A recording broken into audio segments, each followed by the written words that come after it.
بہت ہی رحم دل یعنی مسیحا اور ہر دل عزیز شخصیت تھے، بہت اچھے انسان تھے۔ انہوں نے کئی ممالک کا دورہ کیا۔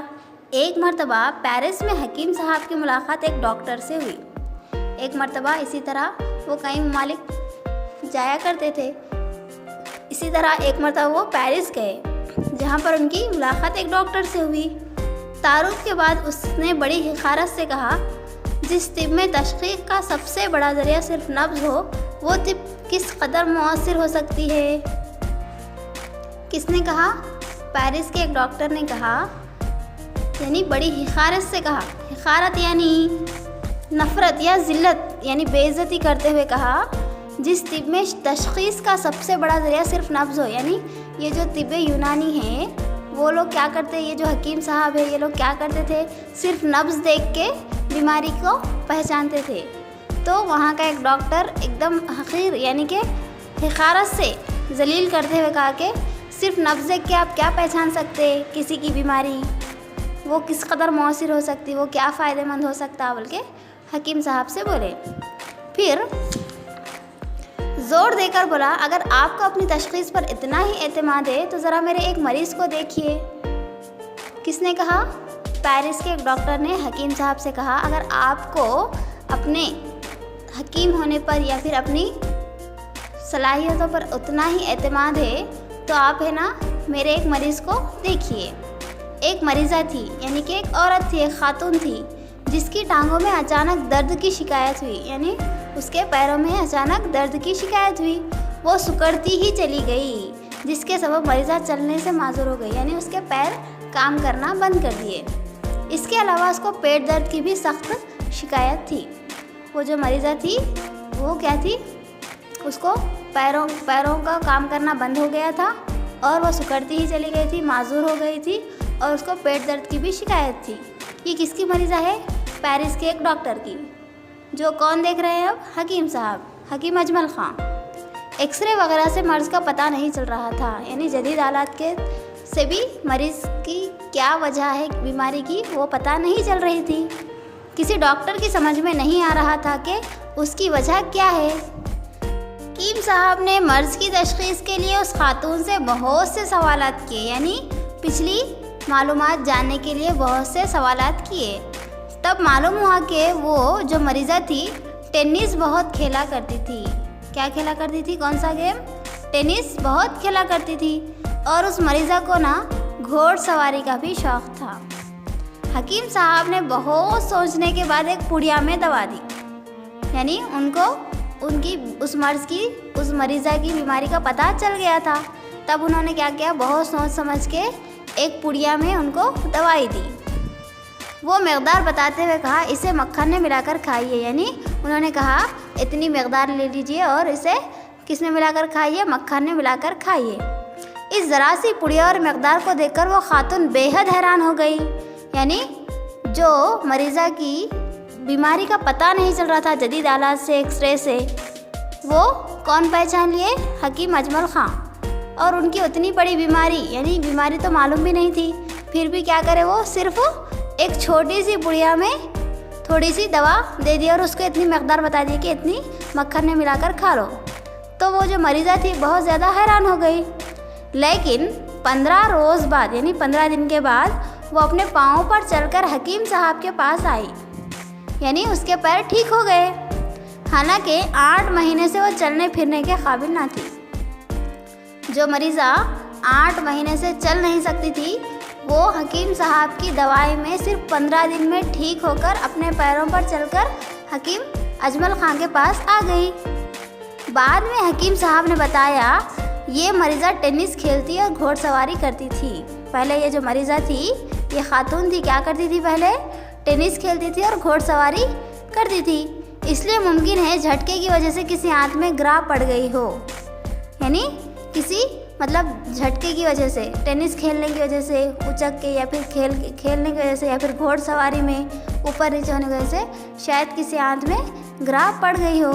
میں نے اسے ایسی دوا دی جو آنتوں میں کھجلی پیدا کر دے۔ حکیم صاحب نے اس مریضہ کو ایسی دوا دی جو آنتوں میں کھجلی پیدا کر دے۔ یہ دوا بہترین ثابت ہوئی اور وہ مریضہ ٹھیک ہو گئی۔ تو بچوں اس طرح حکیم اجمل خان کے نسخے اچھے اور مفید ہوتے تھے۔ فرانسی ڈاکٹر حکیم صاحب کے اس طریقے علاج سے بہت متاثر ہوا، جیسا پہلے لندن میں ڈاکٹر بانڈ متاثر ہوئے، اسی طرح فرانس میں ڈاکٹر بھی حکیم صاحب کے اس طریقے علاج سے بہت متاثر ہو گیا اور ان کے اعزاز میں ایک شاندار دعوت کی۔ اور کیا کیا؟ وہ ڈاکٹر نے ایک اچھی سی بڑی سی دعوت کی جس میں پیرس کے بڑے بڑے ڈاکٹر شریک ہوئے۔ اس دعوت میں پیرس کے بہت بڑے بڑے ڈاکٹرز شامل ہوئے۔ حکیم صاحب کی شہرت ایسی تھی کہ سمرقند و بخارا تک کے لوگ علاج کے لیے آتے، یعنی بہت دور دور تک کے لوگ ان کے پاس علاج کے لیے آتے تھے اور شفا یاب ہو کر جاتے تھے، یعنی ٹھیک ہو کر ہی جاتے تھے۔ امیر غریب سب کو ایک ساتھ توجہ سے دیکھتے تھے اور غریبوں سے فیس نہ لیتے تھے۔ حکیم اجمل خان بہت ہی رحم دل تھے، سب کو ایک نظر سے دیکھتے اور غریبوں سے تو فیس بھی نہیں لیتے تھے۔ کون؟ حکیم اجمل خان۔ بچوں اگر آپ ڈاکٹر بنیں گے تو کیا کریں؟ غریبوں سے رعایت برتیں گے؟ شاباش، ہمیں غریبوں کے ساتھ اچھے سے پیش آنا چاہیے، یعنی اگر ضرورت پڑے تو ہمیں انہیں مفت علاج بھی کرنا چاہیے، جیسے کہ حکیم اجمل خان بھی کرتے تھے۔ کیوں کیا کرتے تھے وہ لوگ؟ غریبوں سے فیس نہیں لیتے تھے۔ تو بچوں حکیم اجمل خان 11 فروری کو 1868 کو دلی میں پیدا ہوئے۔ کب پیدا ہوئے؟ 11 فروری کو 1868 عیسوی میں پیدا ہوئے۔ حکیم اجمل خان کے والد کا نام حکیم غلام محمود خان اور ان کے دادا بھی مشہور طبیب تھے، یعنی انہوں بھی ایک حکیم تھے۔ حکیم اجمل خان کے دادا اور والد بھی طبیب یعنی کہ طب یونانی سے منسلک تھے۔ کون؟ ان کے دادا اور ان کے والد بھی۔ حکیم صاحب نے 16 سال کی عمر میں قرآن مجید حفظ کیا۔ جب وہ 16 سال کے تھے وہ حفظ کر چکے تھے، پورے قرآن مجید یاد کر چکے تھے، اور اس کے بعد اس شوق سے علم حاصل کیا کہ 18 سال کی عمر میں تفسیر، حدیث، فلسفہ، ادب اور طب کی تعلیم مکمل کر لی، یعنی وہ بہت شوق سے تعلیم حاصل کرتے تھے۔ 16 سال کی عمر میں قرآن مجید حفظ کیا اور 18 سال کے جب ہوئے جب قرآن کی تفسیر، حدیث، فلسفہ، ادب اور طب کی تعلیم بھی حاصل کر لی، یعنی ان کے آبا و اجداد سے، والد اور دادا سے جو طب یونانی کا نسخے وغیرہ تھے اس کی بھی تعلیم حاصل کر لی۔ ان کی ذات دلی کا تہذیب کا نمونہ تھی، یعنی وہ کہاں کے تھے رہنے والے؟ دلی۔ وہ نہایت خوش مزاج تھے، بات کرے تو منہ سے پھول جھڑتے، یعنی بہت اچھی بات کرتے، سب سے خندہ پیشانی سے ملتے۔ خندہ پیشانی یعنی ہر کسی سے خوشی خوشی ملتے تھے۔ کون؟ حکیم اجمل خان، اور سب سے اچھی بات کرتے تھے کیونکہ اچھی بات کرنا بھی نیکی ہے۔ حکیم اجمل خان کو ملکی و قومی سیاست سے شروع سے ہی دلچسپی تھی، یعنی وہ ملکی و قومی سیاست یعنی سیاست میں بہت دلچسپی تھی۔ وہ ہندوستان کی تحریک آزادی کے ایک سرگرم کارکن تھے۔ ہندوستان کی تحریک آزادی یعنی ہندوستان کو آزاد کرانے کے لیے جو بھی تحریکیں چلائی گئی وہ اس کے کارکن تھے، یعنی ممبر تھے۔ حکیم صاحب کانگریس اور مسلم لیگ دونوں پلیٹ فارم پر موجود رہتے، یعنی وہ ہمیشہ ملک کی ترقی کے لیے کچھ نہ کچھ کرتے رہتے تھے۔ 1921 میں احمد آباد اجلاس میں وہ انڈین نیشنل کانگریس کے صدر منتخب کیے گئے۔ کب؟ 1921 میں احمد آباد اجلاس میں انڈین نیشنل کانگریس کے صدر بنائے گئے۔ کون؟ حکیم اجمل خان۔ حکیم صاحب 5ویں مسلم رہنما تھے جو کانگریس کے صدارت کے منصب پر فائز تھے، یعنی یہ 5ویں مسلم رہنما تھے۔ ان سے پہلے 4 لوگ آلریڈی تھے اور یہ 5ویں تھے جو کانگریس کی صدارت کے منصب پر فائز تھے۔ ان کا نام بڑی بڑی قومی تحریکوں میں گونجنے لگا، یعنی وہ بہت زیادہ مشہور ہونے لگے۔ حکیم اجمل خان تاریخ کے وہ واحد شخص تھے جو 3 بڑی قومی تنظیموں کے صدر تھے۔ کون؟ حکیم اجمل خان تاریخ کے وہ واحد شخص تھے جو 3 بڑی قومی تنظیموں کے صدر تھے، یعنی 3 قومی تنظیموں کے صدر رہ چکے۔ کون سے؟ انڈین نیشنل کانگریس، مسلم لیگ، آل انڈیا خلافت کمیٹی، یہ 3 تنظیموں کے وہ صدر رہ چکے تھے۔ کون؟ حکیم اجمل خان، جو بڑی تنظیمیں تھیں۔ قومی سیاست میں وہ سب سے مؤثر کردار رکھتے تھے، یعنی جہاں بھی جاتے اور مؤثر کردار نبھاتے تھے، یعنی اثر انداز، سب کو مؤثر کرتے تھے، سب ان سے متاثر ہو جاتے تھے۔ برطانوی حکومت نے ہندوستان میں دیسی طب پر غیر سائنٹیفک ہونے کا الزام لگایا۔ برطانوی جو حکومت ہے وہاں کے لوگوں نے ہندوستان میں دیسی طب پر غیر سائنٹیفک ہونے کا الزام لگا دیا، یعنی غیر سائنٹیفک ہونے کا وہاں کے لوگ الزام لگا دیے، کس پر؟ ہندوستان پر، اور اس پر پابندی لگانے کے بارے میں سوچا۔ اور کون؟ برطانوی لوگ نے پابندی لگانے کے بارے میں سوچا۔ اس وقت طب یونانی کی بقا اور اس کا پورا وجود خطرے میں پڑ گیا تھا، یعنی برطانوی لوگ کیا کر رہے تھے؟ طب یونانی کو ختم کر دینے کی یا مٹا دینے کی کوشش کرنے لگے۔ تب طب یونانی کی بقا یعنی باقی رہنا یا پھر اس کا وجود خطرے میں پڑ گیا تھا۔ حکیم اجمل خان نے اس نازک وقت میں دیسی طب کے دفاع کے لیے مجاہدانہ کام کیا، یعنی اس کو بچانے کے لیے بہت سے کام کیے۔ انہوں نے حکیموں اور ویدوں کے درمیان اتحاد قائم کرتے ہوئے 1906 میں آل انڈیا ویدک اینڈ یونانی طبی کانفرنس کی بنیاد رکھی۔ جب یونانی بقا مشکل میں پڑ گئی تھی، اس کا وجود خطرے میں پڑ گیا تھا، تب حکیم صاحب نے کیا کیا؟ تمام حکیموں اور ویدوں کے درمیان اتحاد قائم کیا، یعنی سب کو مل جل کر رہنے کے لیے کہا، اور ایک تنظیم بنائی۔ کون سی تنظیم؟ آل انڈیا ویدک اینڈ یونانی طبی کانفرنس کی بنیاد رکھی، ایک تنظیم بنائی جس کا نام ہے آل انڈیا ویدک اینڈ یونانی طبی کانفرنس۔ ملک کے اطباء کو ایک مرکز پر جمع کر کے دیسی طب کی بقا و تحفظ کے لیے جدوجہد شروع کی، یعنی جتنے بھی طب تھے، یعنی جتنے بھی حکیم تھے، سب کو جمع کر کے کیا کرے؟ اس کی بقا کے لیے، تحفظ کے لیے جدوجہد کرنا شروع کر دیے۔ کس کی؟ یونانی طب کی بقا کے لیے۔ دیسی طب کے خلاف ہونے والی سازشوں کو ناکام بنایا، جو بھی یونانی طب کے خلاف تھے ان سب کو ناکام کر دیا۔ یہ ان کا سب سے بڑا کارنامہ تھا، اور یہی ان کا سب سے بڑا کارنامہ تھا۔